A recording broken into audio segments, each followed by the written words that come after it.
aides and celebrity staff and parents, and of course wonderful students. I'm really excited to be here today. I love working with young people. My name is Dulciana Somare. Somare is my family name and Brash is my married name. I have two daughters. One is 28 years old and she works in international development and she lives in Australia, in Brisbane. She's completing her master's degree in international relations. My baby is 19, so there's 10 years difference between my two children. And Tiana is in her first year at university, at the University of Technology in Brisbane, and she's studying communications law. And I started with that children because I'm fascinated with education myself. I either always went to school or I worked. I think I was asked here today to speak a little bit about independence, about my father. So for those of you who don't know, I'm the youngest daughter of the late great Grand Chief Sir Michael Somare.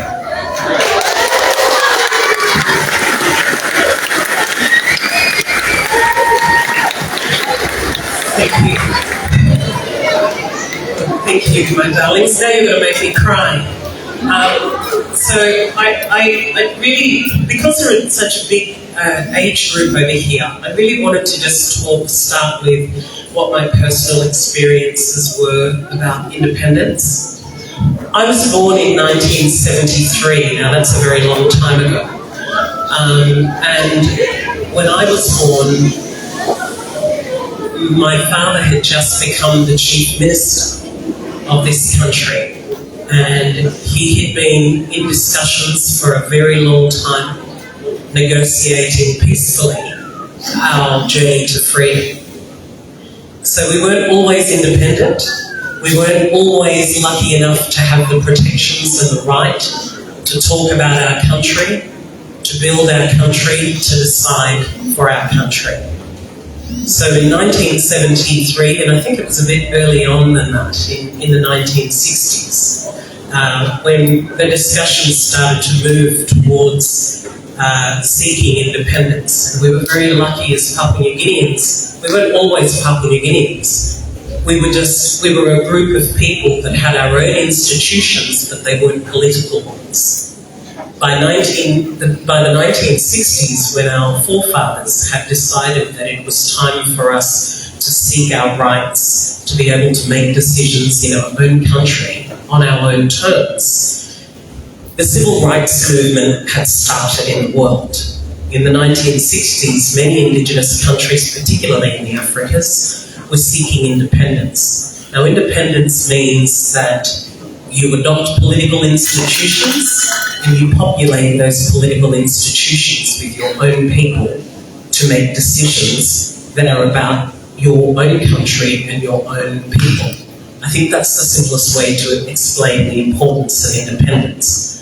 Now, we've only been independent for 50 years, but long before then, we were also people with our own ways and our own customs, and there were literally over 1,000 tribes that people like my father Somare brought together.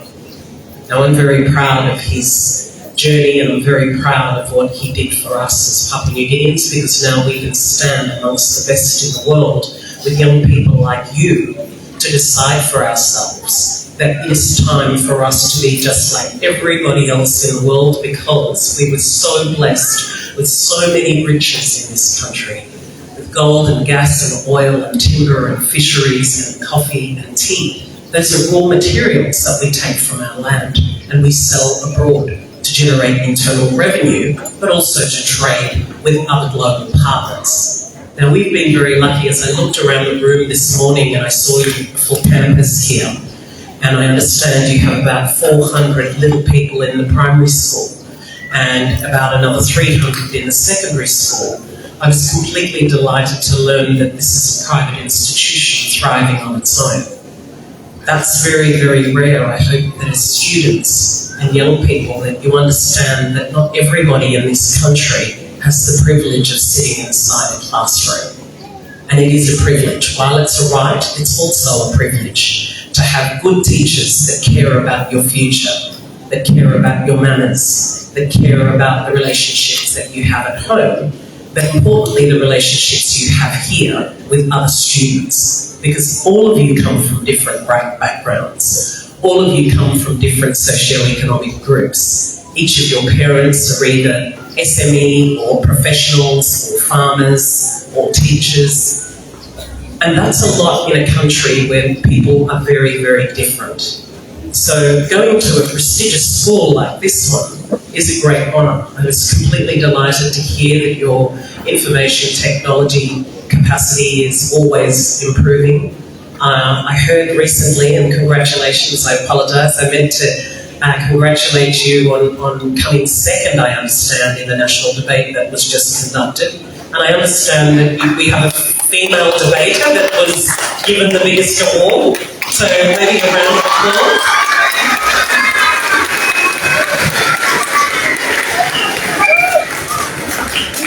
You know, guys, in 2025, we're moving in a direction where the world is coming to us. So I don't know if you noticed, kids, but in the last 2 years we've had many prime ministers, many presidents, some royalty has come to Papua New Guinea, and that's because we're an important country to the rest of the world, for lots of reasons. We sell to the world gas and gold and oil. That's how we make our money in this country. We trade at a very, very high level. But very significantly at the moment, we're very important in terms of climate change. Not only are we experiencing climate, so you'll notice that the temperature's going up all the time, you'll notice that it's raining a lot, you'll notice that the weather is so unpredictable, and that just means that the climate is changing. Buried in those spaces are really good opportunities for Papua New Guinea. Why? Because we have forests, we have mangroves, and we have the basis for the rest of the world to benefit, for us to be a big player in climate change. Now, going to school is the start of the process of actually learning how we can participate as global citizens in our nation. I always read with great pleasure that we have so many mathematicians in our country. There are so many young women and girls who are becoming engineers, who are becoming lawyers, who are becoming, I understand there's a lot of young people now moving towards information technology and space technology. And those are important spaces. We are as good as anyone in the world, but we can only be as good as everyone else in the world if we continue to go to school and we learn from the start with please and thank you and keeping quiet and standing up for prayer and putting your rubbish in bins and taking those lessons home where it matters the most. Now, our independence will mean nothing if we don't follow rules. And I think one of the big dreams of my father was that we be a democratic country, that we actually operate within the parameters and the premise of the rule of law. That means just following the rules. That means making sure that as lawful citizens and as young people who are educated, that you follow the rules and you be examples to those who will never have the benefit of a good education like this. I hope that as you move along in your careers and in your pathways, I think it's very important as a school that only has 700 students, because to me that means that you have a teacher in a classroom that can give the student-teacher ratio, means that your teachers are giving you the attention that you deserve. If you look around the country, there are so many schools that are overpopulated, and it just means that many of our countrymen and our children are just not getting the attention to detail that they deserve. So I want you all to give your teachers a huge round of applause.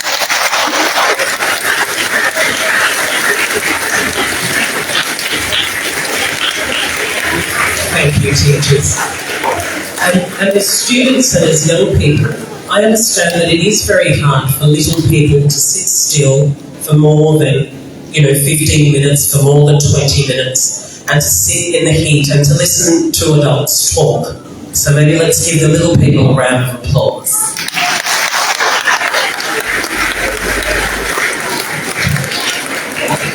Look, I always have so much it's dangerous to give a Somare a microphone because we do talk a lot. But I did want to say that as we move towards September the 16th, 2025, that I listened to what your school has chosen in a program to celebrate the importance of our indigeneity, our food and our languages and our cultural skill and knowledge that your parents will still have is the most valuable feature that we will take to the rest of the world. And people will continue to come to Papua New Guinea because we're so incredibly diverse and actually a very, very special group of people. Now in 2025, I hope that all of you will continue to give your education prominence. When I went to university, again, I went back as a mature age student. I had just had my second child. And I was studying in Australia, so I was away from my family. My father had become pastor again for the fourth time in my life.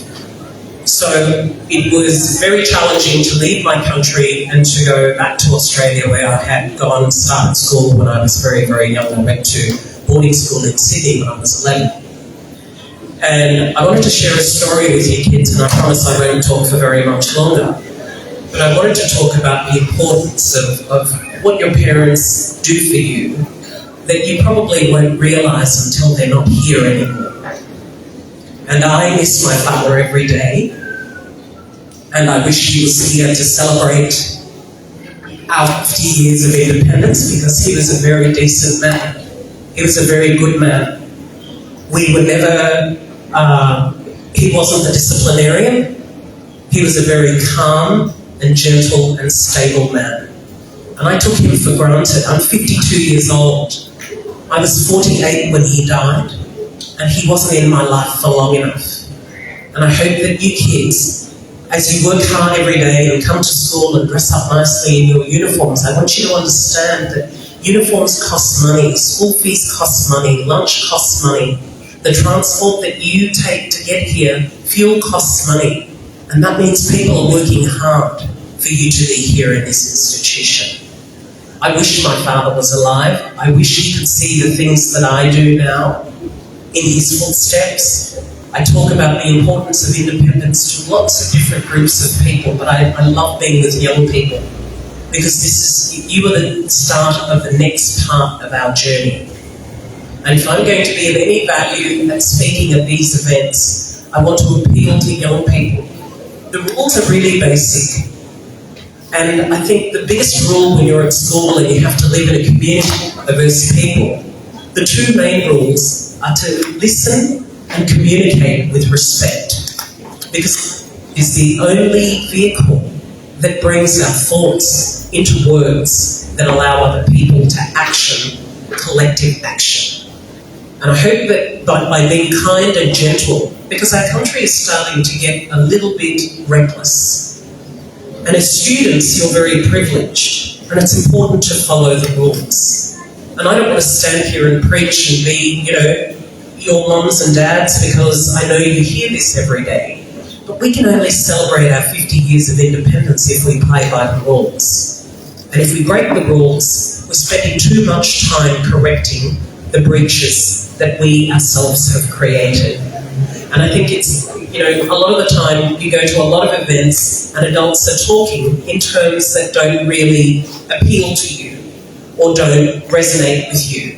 But I think that if we're going to be the next generation of your parents, because you're the leaders now, I have to retire soon. People at my age have to retire soon. So I hope that you use every single day to take advantage of what your parents are offering you. Often it'll be your grandparents in the mix too, your uncles and your aunties, your cousins. We're not Western people, so we don't just have two parents, a swimming pool and a dog. We've got grandparents, we've got extended family, and we've got lots of other people that we have to take into account to begin with.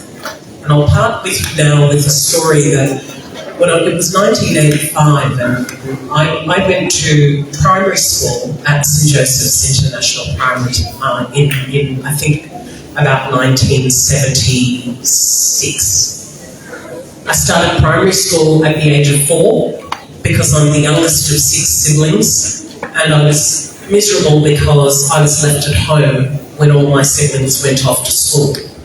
And so I really wanted to be in primary school, and so I was sent off early to start school at St Joseph's. Fast forward a few years when I finished grade 6 at St Joseph's, all my older siblings had gone to boarding school in Australia, in Sydney. And so, of course, I didn't have a choice in that, and I didn't want to go. Because when I went to school, I was with my own people. And I knew that the first interview in Sydney was going to be a hard one because I'd never lived with white people before, not in their country. And it was a really, really huge transition for me as a young person. I looked around the room, I didn't see people like me.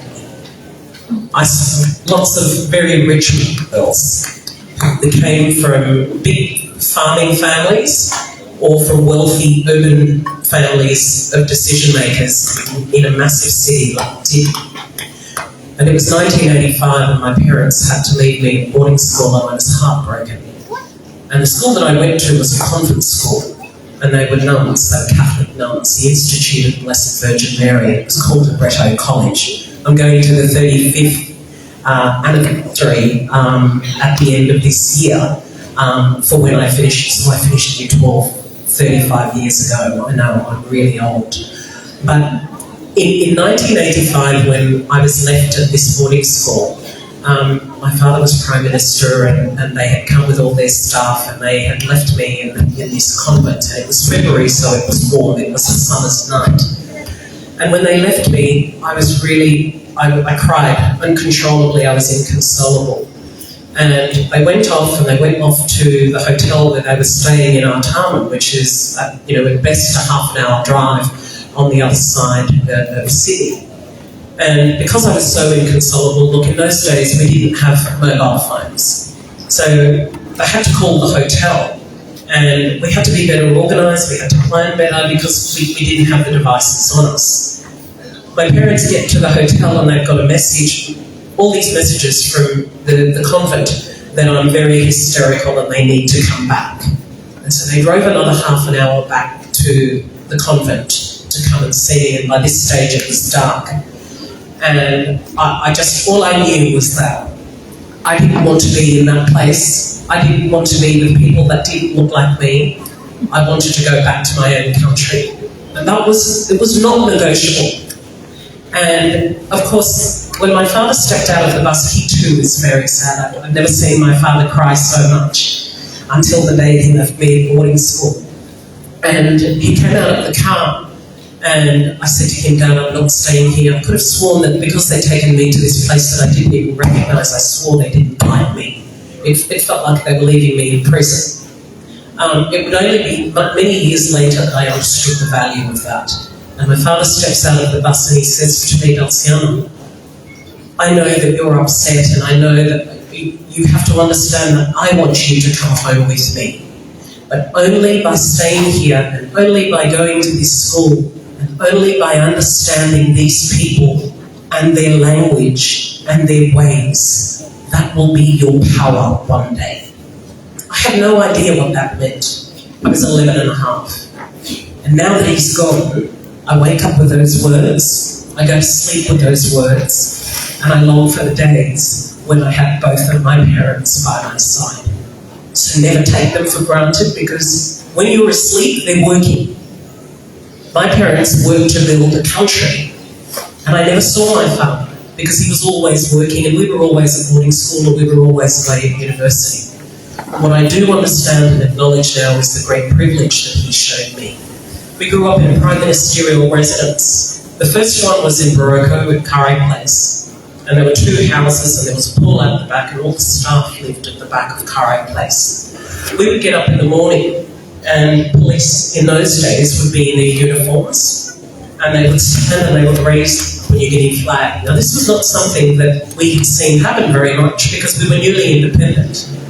And when the flag would go up, my mother was a very strict medicine, so very, very strict. We weren't, we had to operate by very, very strict rules, and we were told very regularly, "Ibla kara, ibla okay on bed, ibla yet, ibla rosi ibla ibla yet. Okay, things so ibla ora lega ibla prime minister. One by month or so, prime minister. Kara now walk." And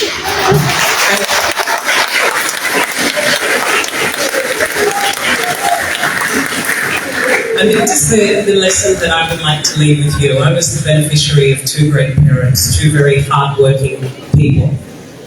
We didn't grow up being told we were people. Grew up being told we were Papua New Guineans. We had to be nationalists. And I hope that as all of you, as beautiful young people, I'm so proud of you. And Mr. What's his name? The rapper, amazing. The performance today was excellent. I can't believe it. I've just taken a video and I'm sending it to my children. But I wanted to wind up my speech by saying thank you so much for the honour and the privilege, parents and teachers and lovely students, for inviting me here today to share a little bit about my story and my family. And if my father was here, he would be so proud that all of you stood up, faced our flag, sang the words, said the pledge, with all your hands on your hearts as proud Papua New Guineans. Thank you so much. Thanks, guys.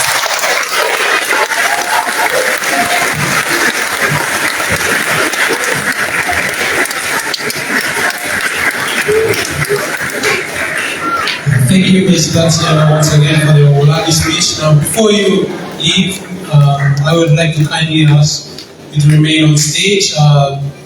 On behalf of the Kopkop family, I would also like to call up Ms. Moya Basi to present a token of appreciation to Ms. Dulciana for making a time to celebrate today's event with us.